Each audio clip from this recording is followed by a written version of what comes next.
அவன் வைத்திருந்த கன் மிகவும் ஸ்பெஷலானது.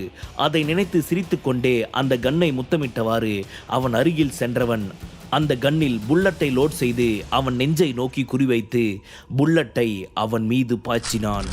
புல்லட் சரியாக அவனை நெருங்கும் சமயம் அதிலிருந்து விலகி கொள்ள அவனுக்கு பின்னால் இருந்த கண்ணாடி மீது அந்த புல்லட் பாய்கிறது. அதில் அந்த கண்ணாடி சுக்கு நூறாக நொறுங்கி அங்கும் இங்குமாக தெரித்தாலும் அதிலும் ஒரு துகள் கூட விக்ரம் மீது படாதவாறு அங்கும் இங்குமாக தாவி தப்பிக்கிறான். யாருடா இவன்? நான் ஷூட் பண்ண புல்லட்ல இருந்து எஸ்கேப்பு, இப்போ லெனின் அண்ணா ஷூட் பண்ண புல்லட்ல இருந்தும் எஸ்கேப்பு. அட்லீஸ்ட் அந்த கண்ணாடி பீஸாச்சு மேலே படும்னு நினைச்சா அவன் அதிலிருந்தும் எஸ்கேப் ஆயிட்டான். எப்படிடா என்று ஜீவா தன் அருகே இருந்தவனிடம் முணுமுணுக்க அது விக்ரம் காதிலும் விழுந்தது. தம்பி, அதுக்கெல்லாம் ஒரு முக லட்சணம் வேணும்பா. உனக்கு அந்த கொடுப்பனை இல்லை, ஆனா என்கிட்ட அந்த கொடுப்பனை இருக்கு என்று சொல்ல இங்கே அவன் ஜீவாவுடன் பேசிக் கொண்டிருக்கும் போது அதை தனக்கு சாதகமாக்கி கொண்டு அவனை பின்னிருந்து கம்பியால் தாக்க ஓடி வந்தான் லெனின். விக்ரம் அவன் கண்களுக்கு பறந்து பாயும் சிங்கம் போல தெரிந்தான். யோ, யாரியா நீ? இந்த அடி பின்னி எடுக்கிற?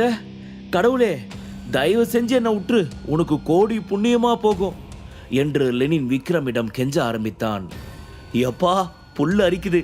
இங்க பாரு, எனக்கு இப்போதைக்கு உன்னை கொல்லணும்னு எந்த ஒரு ஐடியாவும் இல்லை.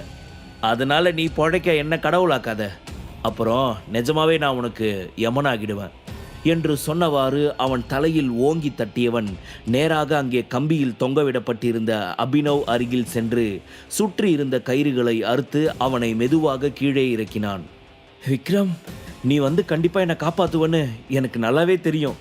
உன் உதவி எனக்கு எப்பொழுதும் கிடைச்சிக்கிட்டே இருக்குது. என் கடன் உன்கிட்ட அதிகரிச்சுக்கிட்டே இருக்கு என்று சொன்ன அபினவ் விக்ரமின் தோள்களை ஒரு ஆதரவுக்காக பிடித்து கொண்டு தான் உயிர் பிழைத்து விட்டோம் என்ற சந்தோஷத்தில் ஆழ்ந்த மூச்சு இழுத்தான். இங்க பாருங்க அபி, இதுக்கு மேல இங்க இருக்க கூட்டம் உங்க பொறுப்பு. இவங்க கிட்ட இருந்து எந்த அளவுக்கு உண்மையை வாங்க முடியுமோ அந்த அளவுக்கு வாங்குங்க என்று அவன் சொல்ல, நிச்சயமா விக்ரம், நான் இவங்க வாயை திறக்க வைக்கிறேன், நமக்கு தேவையான உண்மையை வாங்குறேன் என்று சொன்ன அபினவின் முகம் கோபத்தால் சிவந்திருந்தது. விக்ரம் சொன்ன வேலையை சிறப்பாக முடித்த சந்தோஷத்தில் அவனிடம் வந்த அபினவ், விக்ரம், நான் கரண்ட் சேர் யூஸ் பண்ணி அட்டாக் பண்ணதில்ல, அவனுங்க ரெட்டி குடும்பத்தை பற்றி நிறைய விஷயத்தை உளறி கொட்டினானுங்க என்றான் அபினவ். என்ன சொன்னானுங்க என்று விக்ரம் மிக தீவிரமாக கேட்டான். விக்ரம், இந்த எல்லாருமே ரெட்டி குடும்பத்தோட உளவாளிங்க. அது மட்டும் இல்லாமல் அவங்க யாரையாவது தீர்த்து கட்டணும் அப்படின்னாலோ இல்லை ரொம்ப முக்கியமான விஷயம் அப்படின்னாலோ அது எல்லாத்தையும் டீல் பண்ணுறது இந்த கூட்டம்தான்.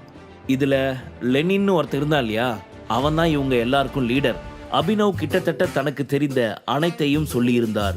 பின் விக்ரம் அவரிடம், ரெட்டி குடும்பத்தை பற்றி மேற்கொண்டு ஏதாவது தகவல் என்று கேட்க அபினவ் ஒரு கணம் நிறுத்திவிட்டு, ஆமாம் விக்ரம், ரொம்ப ரொம்ப முக்கியமான ஒரு விஷயம் இருக்குது. இந்த ரெட்டி குடும்பத்துக்கு பின்னாடி ரொம்ப சக்தி வாய்ந்த யாரோ ஒரு ஆள் இருக்காங்கன்னு சொன்னான். ஆனால் அவனுக்கு அந்த ஆள் யாருன்னு சரியாக தெரியாதான். அந்த ஆளை பற்றி தெரிஞ்சது இந்த அனுராதாவும் ராகவும் மட்டும்தானா. இவங்க ரெண்டு பேரும் தான் எங்கே போனாலும் ஒன்றா போவாங்க. அடிக்கடி இந்த மாதிரி எங்கேயாவது போய் யாரையோ மீட் பண்ணிட்டு வருவாங்களாம்.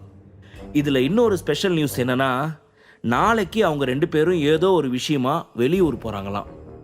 ரொம்ப நல்லது என்று தலையை ஆட்டினான் விக்ரம். அதன் பின் ஏதோ யோசித்தவன், இங்க பாருங்க அபினவ், நாளைக்கு 8 மணி வரைக்கும் நீங்க வெளியவே வர வேணாம், இங்கே இருங்க என்று சொன்னவன் தனது அடுத்த கட்ட பிளான் பற்றி அபினவிடம் சொன்னான். அவர் என்ன செய்ய வேண்டும் என்றும் மிக தெளிவாக சொன்னான். ஓகே விக்ரம், நீங்க சொன்ன மாதிரியே நான் எல்லா விஷயத்தையும் பக்காவா பண்ணிடுறேன். விக்ரம், நான் உங்ககிட்ட ஒரு முக்கியமான விஷயம் பேசணும். அது என்னன்னா, நான் உங்களுக்கு நிறையவே கடன் பட்டுட்டேன். நீங்கள் என்னோட உயிரை 2 தடவை காப்பாற்றிருக்கீங்க. அப்படிப்பட்ட இந்த உயிர் எப்போவுமே உங்கள் கூட இருக்கணும்னு நினைக்கிறேன் என்று சொல்ல விக்ரம் அபினவை புரியாத பார்வை ஒன்று பார்த்தான். விக்ரம், நான் என்னுடைய லைஃப் ஃபுல்லாக உங்களோட சேர்ந்து இருக்கணும்னு ஆசைப்பட்றேன். என்னை உங்கள் கூட சேர்த்துக்கிறீங்களா என்று கேட்க சிறிது யோசித்த விக்ரம், ஓகே அபினவ், நீ கண்டிப்பாக பாம்பேயில் வணிகத்துறையில் ரொம்ப பெரிய ஆளாக வர்றதுக்கான வழியை நான் உங்களுக்கு சொல்கிறேன். நான் சொல்கிறத மட்டும் நீங்கள் பண்ணால் போதும் என்று சொன்னவன் அங்கிருந்து கிளம்பி சென்றான். அதே சமயம் இங்கு லால் குடும்பத்துக்கு சொந்தமான ஹோட்டலில் 20வது மாடியில் அஜய் கிருஷ்ணா ஒரு சேரில் அமர்ந்திருக்க ஆனந்த் அவருக்கு அருகில் அமர்ந்திருந்தார். அவர்கள் இருவருக்கும் முன்பும் உதய்லால் அமர்ந்திருந்தான். இங்க பாருங்க மிஸ்டர் உதய், நான் உங்க ஃபேமிலி மேல ரொம்ப மதிப்பும் மரியாதையும் வச்சு உங்க கூட ரொம்ப பெரிய டச்சில் இருக்கேன். அதுக்கெல்லாம் காரணம் சின்ன வயசுல இருந்தே எங்க அப்பா உங்க லால் குடும்பத்து மேல ரொம்ப மதிப்பும் மரியாதையும் வச்சிருந்தாரு. அதனால தான் நான் கௌரவ் லால் கூட ரொம்ப க்ளோஸாக என்னோட எல்லா பிஸ்னஸ்லையும் பார்ட்னர்ஷிப் வச்சுக்கிட்டேன். ஆனால் அது எதையுமே அவர் மனசுக்குள்ளே வச்சிக்காம நேற்று தேவையில்லாமல் என் கம்பெனிக்கு வந்து என்னுடைய விஷயங்களில் தலையிட்டு என்னோட அசிஸ்டன்ட் ஆனந்தையும் சேர்மன் பதவியை விட்டு நீக்கியிருக்காரு. இதுக்கப்புறமும் நான் இதை கண்டினியூ பண்ணுறது எனக்கு சுத்தமாக விருப்பமே இல்லை. ஸோ நீங்கள் புருஷோத்தமன் ஃபேமிலி கூட இருக்க எல்லா பார்ட்னர்ஷிப்பையும் இப்போவே கட் பண்ணிக்கோங்க. அதுக்காக நீங்கள் எவ்வளவு செலவு பண்ணியிருக்கீங்களோ சொல்லுங்கள், நான் சிங்கிள் பேமெண்ட்டில் உங்களுக்கு செட்டில் பண்ணிடுறேன் என்று விக்ரம் தன்னிடம் சொன்ன அனைத்தையும் இம்மி பிசுறாமல் உதய்லாலிடம் சொல்லிக் கொண்டிருந்தான் அஜய் கிருஷ்ணா. அவன் மனதிற்குள் நேற்று கௌரவ்லால் ஆபீஸில் நடந்ததை கேள்விப்பட்டு அவன் மீது அத்தனை கோபம். அதனால்தான் அவன் இத்தனை ஆவேசமாக உதயிடம் பேசிக் கொண்டிருந்தான். அப்பொழுது, உண்மையாவே நீ ரொம்ப இம்ப்ரெசிவா பேசுற அஜய் என்று ஒரு குரல் கேட்டது. உடனே அவன் சத்தம் வந்த பக்கம் திரும்பி பார்க்க தலைமுடி அனைத்தும் நரைத்தவாறு வீல் சேரில் ஒரு வயதானவர் வந்தார். அவரை பார்த்த மறுகணம் அஜய் கிருஷ்ணாவின் உதடுகள் அசைந்தது. லால் தாத்தா நீங்க? ஆமாம், நானே தான் அஜய் என்று அவர் சொல்ல, தாத்தா நீங்க எதுக்கு இந்த மாதிரி சாதாரண விஷயத்துக்கு வந்தீங்க என்று அவன் கேட்க, எது சாதாரண விஷயம்?